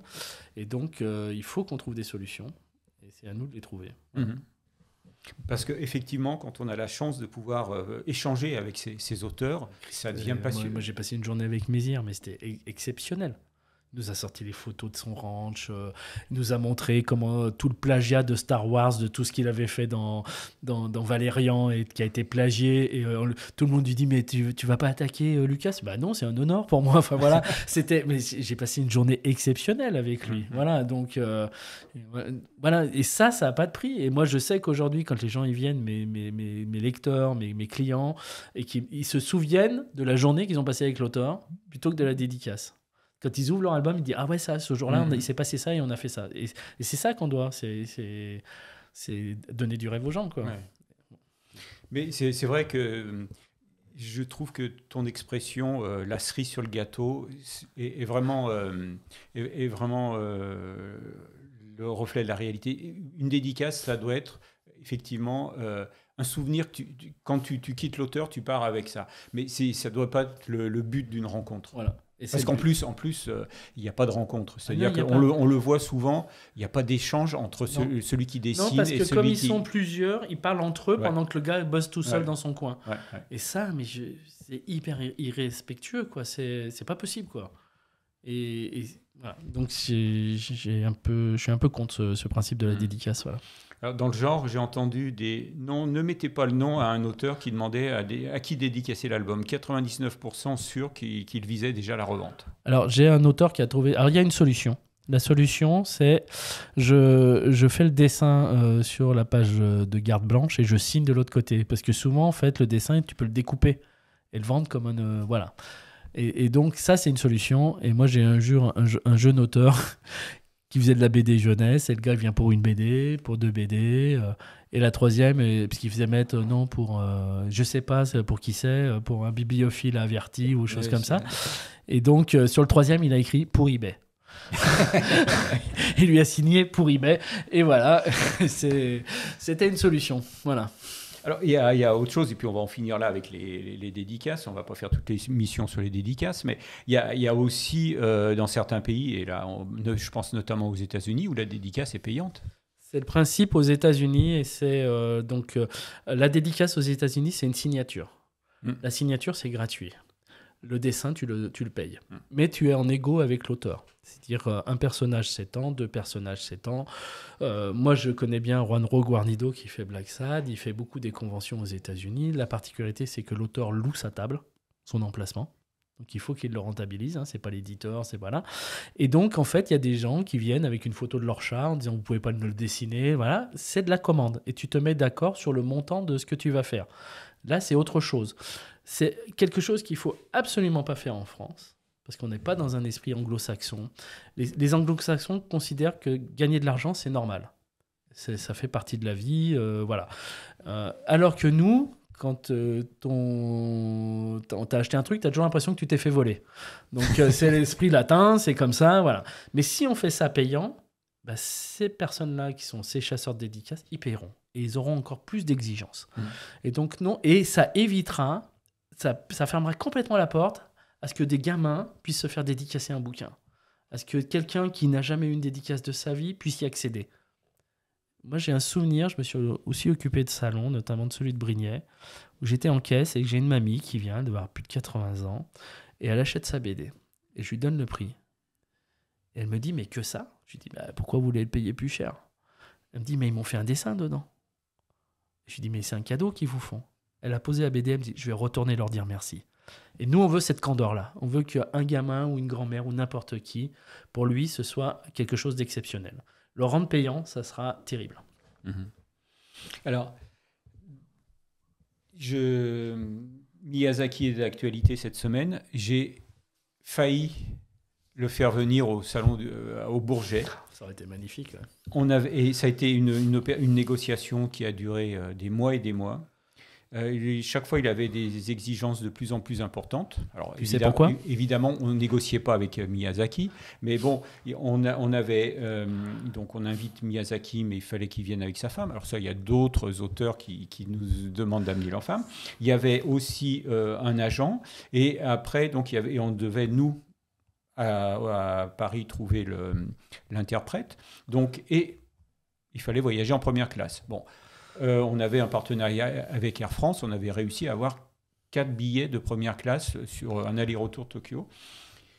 Après, il ne voulait pas loger au Bourget, il fallait loger dans un hôtel à Paris. Il nous avait donné le nom, pas de l'hôtel, mais du palace. On était arrivés, on y était presque, et au dernier moment, il a dit non. Alors ça, c'est une technique japonaise. Le japonais ne sait pas dire non. Donc, nous, on a dit oui tout le long. Alors, à chaque fois, il te met la barre un peu plus haut pour que ce soit toi qui arrête la négo et pas lui. Et donc, c'est typique de la culture japonaise. Je ne dis pas non, mais je fais en sorte que ce soit pas possible et pas réalisable. Parce que Miyazaki, il est venu quelques fois en France, et voilà. Mais globalement, il était incapable de te dire non d'entrée. Donc il dit je vais venir avec ma femme et puis je vais venir puis je vais le palace et machin, et donc à un moment donné vous l'acculez, mais voilà, c'est une technique pour pas dire non, Voilà, et ben donc si je l'avais su, on aurait gagné 6 mois. Je pense, ouais. Bon, pendant 6 mois on a rêvé. Oui, mais c'est je parle de quelque chose qui date d'une quinzaine d'années, donc il est encore en forme. Ouais, quand il avait fait Le vent se lève, le film sur le créateur des zéros, là, non Non. Qu'il l'a fait après, je dirais c'était en dehors de toute actualité, mais c'était à cause de Porco Rosso, c'était voilà. Et puis son père était mécano-ingénieur aéronautique. Lui, il avait commencé en dessinant dans des revues de maquettes. Donc, je veux dire, voilà, il y avait plein de raisons de le faire venir au musée de l'air et de l'espace au Bourget. Voilà. Ce qui a été fait, je crois que c'est à La Ferté, où est venu Matsumoto, le créateur d'Albator, et qui a volé avec Romain Hugo sur un biplan. Ah oui. Ouais, en fait, il avait été au Japon, Romain, il l'avait rencontré, ils avaient fait des conférences ensemble, et quand il est venu en France, il est venu, et en fait, c'est Romain qui pilote, en fait, avec Matsumoto derrière lui, sur un petit biplan. Voilà, il nous a montré le film, c'était assez émouvant, parce qu'il est net décédé, en fait, Matsumoto, il n'y a pas très longtemps. Voilà. Et alors, comme on a les followers de Stardust qui nous ont rejoints, on a parlé beaucoup de bandes dessinées aéronautiques. Il y a quelques bandes dessinées dans le spatial. Oui. Ouais, après, moi, il y en a une que j'ai trouvé extraordinaire. J'oublie le nom parce que j'ai pas révisé. Non, c'était une vraie bande dessinée grand format. Une histoire où là aussi il y avait un traitement graphique assez extraordinaire. Le chat va sûrement nous aider. Je vous fais la description et vous me trouvez l'album. C'était à partir de photos. Il refaisait les personnages, il redessinait les personnages. Ah, c'est Ponzio. Oui, c'est Ponzio avec le syndrome du chimpanzé. Notre invité a été plus rapide que le chat. C'est Ponzio. Voilà, c'était extraordinaire. Et en fait, Ponzio est venu à la librairie. Et en fait, c'est quelqu'un qui vient de l'univers des effets spéciaux au cinéma. Donc, c'est pas un dessinateur. Donc, il sait très bien faire tous les décors. C'est pas un problème. Le seul truc, c'est qu'il sait pas dessiner les personnages. Et donc, comment il fait ? Tout simplement, en fait, il a des acteurs. Alors voilà. Il travaille avec des acteurs. Alors les acteurs, en fait, moi, il m'avait expliqué, il habitait à Paris dans un immeuble. C'est il y a son concierge, il y a les voisins, il y a tout le monde. Il les prend en photo, puis après il les habille avec des scaphandres. Il avait même une tenue de cosmonaute où il les prend en photo, tout à fait. C'est Michel. Et donc ça, le syndrome du chimpanzé, c'était 3 tomes terminés. 3 tomes. Voilà, mais ça, je vous le conseille, c'est extraordinaire. Alors, déjà, le traitement graphique, mais au-delà, l'histoire est passionnante. Oui. L'histoire est vraiment passionnante. Ouais, Michel était venu, tout à fait. Donc voilà, ça fait partie. Il y a un manga aussi qui raconte l'histoire de chasseurs de déchets. Oui, c'est Planète. C'est Planète, voilà, c'est ça. Planète, qui est un énorme manga sur un traitement des éboueurs de l'espace, quoi. Voilà, c'est ça. Les éboueurs de l'espace, ouais. Alors, 0K demande combien tu lis de bandes dessinées par semaine ? J'en lis pas mal. Alors, j'ai une équipe, donc je suis pas tout seul. On se partage un peu. Moi, je lis les bandes dessinées de vieux. Je sais pas pourquoi, d'ailleurs, dans mon équipe. Voilà. Non, mais je lis, je sais pas, au minimum une vingtaine. Par semaine ? Oui, au minimum, ouais. D'accord. Parce qu'en fait, nous, on considère qu'à la librairie, je peux pas te parler d'une BD si je l'ai pas lue. Ou si quelqu'un de l'équipe l'a pas lu. Donc du coup, on se partage un peu nos centres d'intérêt. Je te cache pas que le tome 24 qui va sortir de Largo Winch, je vais pas le lire. Il n'y a pas besoin de moi pour vendre du Largo Winch. Mais on lit systématiquement à la librairie tous les tomes 1 et tous les tomes 2. Pourquoi ? Parce qu'un tome 1 peut être très bien et ça fait flop dans le 2. Et inversement, on l'a connu. 2 tomes 1 qui étaient pas géniaux, et ça partait dans le tome 2. Donc, et puis après, il y a les séries qu'on aime, qu'on a envie de suivre. Mais globalement, tout tome 1, tout tome 2 qui rentre à la librairie est lu par l'équipe. Que ce soit en manga, que ce soit en comics, ou que ce soit en jeunesse. Voilà. Est-ce que tu lis que ce qui te plaît ou non, mais obligation? je lis tout, et c'est ça qui est difficile. La plus grande difficulté, c'est de lire ce qu'on n'aime pas. Et ça fait 20 ans que j'ai ma librairie, ça fait 20 ans que je suis un idiot, c'est-à-dire que quand je reçois mes cartons le mardi et le mercredi, qui sont souvent les jours de nouveautés, je fais mes piles de ce que j'ai à lire, et je lis tout de suite ce que j'ai envie de lire. Ce qui fait que le week-end, je lis ce que j'aime pas, et ils sont longs. Voilà, parce que c'est terrible de lire ce qu'on n'aime pas. Mon but à moi, c'est pas de dire si c'est bien ou si c'est pas bien. Je déteste l'heroic fantasy, par exemple. Mais j'en lis. Moi, mon but, c'est de dire à mes lecteurs de quoi ça parle. Si c'est ce qu'ils aiment, ben, je dois être capable de leur dire de quoi ça parle, de leur donner la trame de l'histoire. On n'a pas le goût universel. Et nous, on doit dire, on est des marieurs entre un auteur, un livre et un lecteur. C'est tout ce qu'on est. On est les mythiques du livre. Voilà. Et entendre un libraire, c'est pas un faiseur de culture. On est un maillon de la chaîne, et uniquement, on n'est pas des faiseurs de culture, on est juste là dans la transmission. Après, on met notre énergie, et c'est ce que je dis à mon équipe, mettez votre énergie sur ce que vous aimez. Détruisez pas un livre, ne dites pas du mal d'un livre, vous n'en parlez pas si vous ne l'aimez pas. Point. Mais ne détruisez pas un bouquin. Derrière, il y a un auteur. Il y a 1 an, 2 ans de boulot. On ne sait pas quel rapport. Peut-être le bouquin n'est pas très bien dessiné, mais on ne sait pas quel rapport il a eu avec son éditeur. Est-ce que ça s'est bien passé, pas bien passé? On n'est pas là pour juger. Mettez votre énergie sur ce qui est positif, et ce qui est positif, défendez ce que vous aimez. Voilà. C'est notre philosophie. D'accord, ben voilà. Je pense que c'est une bonne philosophie, et c'est vrai que. Aujourd'hui, pour faire le buzz, il faut dire du mal. Non, oui. Nous, on essaye de faire le buzz en disant du bien. On part de loin. Oui. D'accord. Bon, est-ce que tu vois quelque chose à ajouter Non, mais je reviendrai bien te remouiller ton pantalon avec le verre d'eau. Mais non, mais dès que c'est sec, on te réinvite. Alors, Noël est une très bonne occasion d'offrir des bandes dessinées.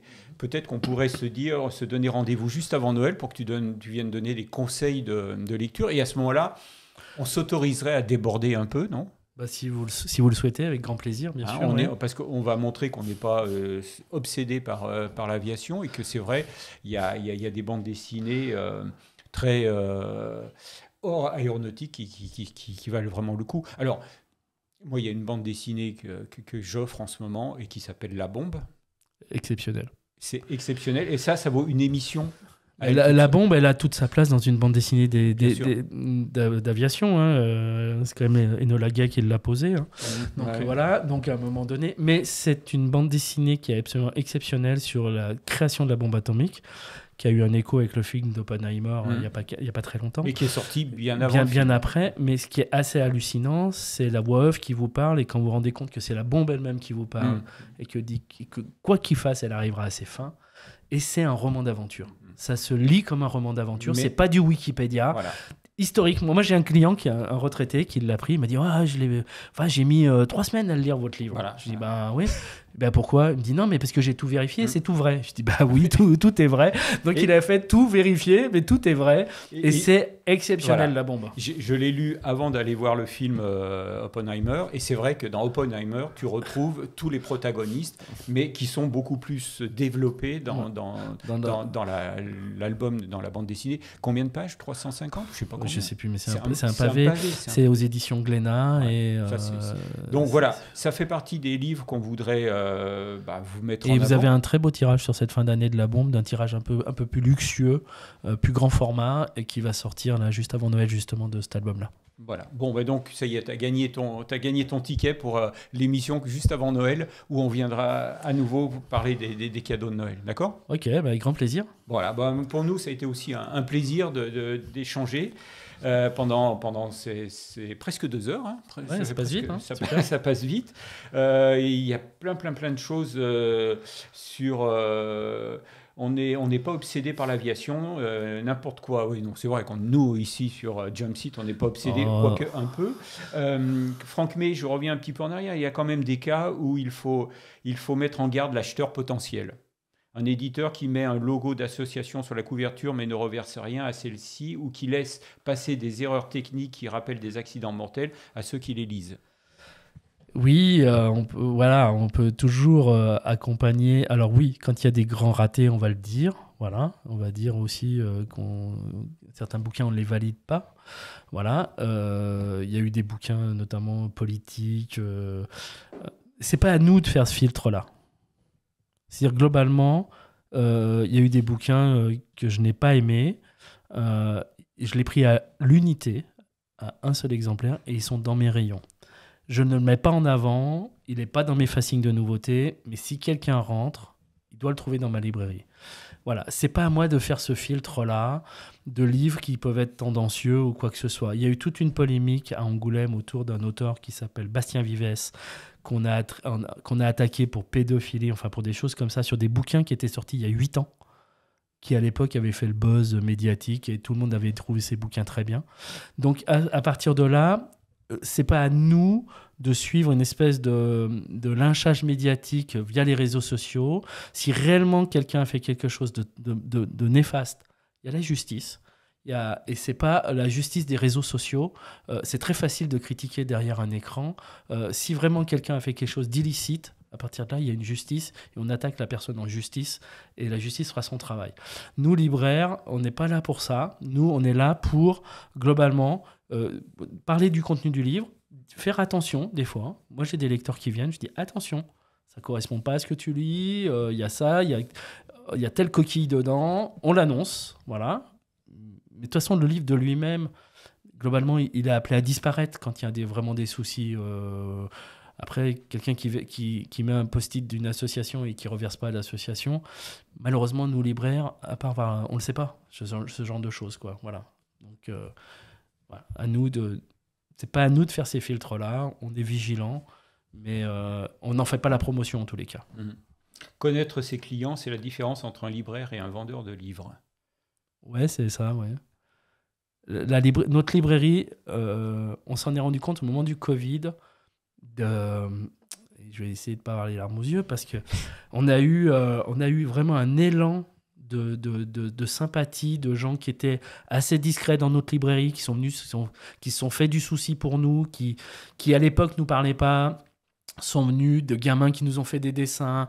On a eu vraiment, et là on s'est dit, waouh, on compte pour ces gens.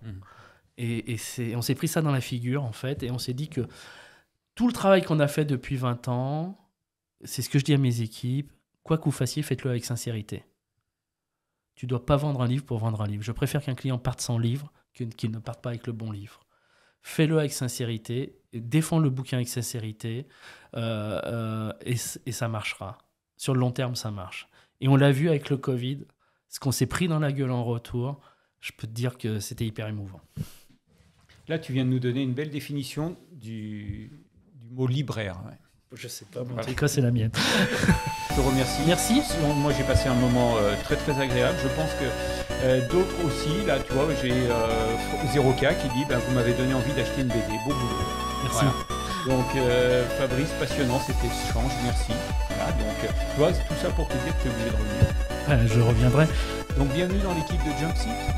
Merci. La prochaine fois, on mettra une nappe. Non, en éponge, une nappe en éponge.